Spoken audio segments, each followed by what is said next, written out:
Hi friends, Amazon Prime లో release అయిన our fault cinema ఎలా ఉందో ఇప్పుడు చూద్దాం. ఇది కల్పబుల్స్ సిరీస్ లో మూడవది, లాస్ట్ది. First part my fault, second part your fault, third part our fault. ఈ స్పానిష్ రొమాంటిక్ డ్రామా ఎలా ఉందో ఇప్పుడు చూద్దాం. నిక్ నోవా 4 ఏళ్ల బ్రేకప్ తర్వాత మళ్ళీ లియోన్ జనా వెడ్డింగ్ లో కలుస్తారు. ఆ తర్వాత మళ్ళీ వాళ్ళ మధ్య ప్రేమ చిగురిస్తూ చివరికి ఎక్కడికి దారితీసింది అన్నదే కదా.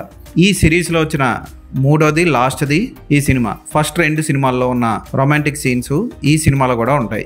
అయితే నోవా వేరొకరితో డేటింగ్ చేస్తూ తిరుగుతూ ఉంటుంది. నిక్ కూడా వేరే అమ్మాయితో డేటింగ్ చేస్తూ ఆ అమ్మాయిని పెళ్లి చేసుకుందాం అనుకుంటూ ఉంటాడు. అయితే మళ్ళీ వీళ్ళ మధ్య అర్జున్ రెడ్డి టైప్లో ప్రెగ్నెన్సీ వస్తుంది. అప్పుడు మన నోవా అర్జున్ రెడ్డి లాగా కడుపులో ఉన్న బిడ్డకి నేనే తండ్రిని అవుతానన్నాడా, లేదా ఆమెను వదిలేసాడా, అసలు ఆ కడుపుకి కారణమైంది ఎవరు అన్నది సినిమా చూసి తెలుసుకోవాలి. ఫోటోగ్రఫీ, బ్యాక్గ్రౌండ్ మ్యూజిక్, కాస్ట్యూమ్స్, అదిరిపోయే సెట్టింగ్లు, రిచ్ లొకేషన్స్ ఇవన్నీ ఫస్ట్ 2 పార్ట్లో ఉన్నట్లే ఉంటాయి.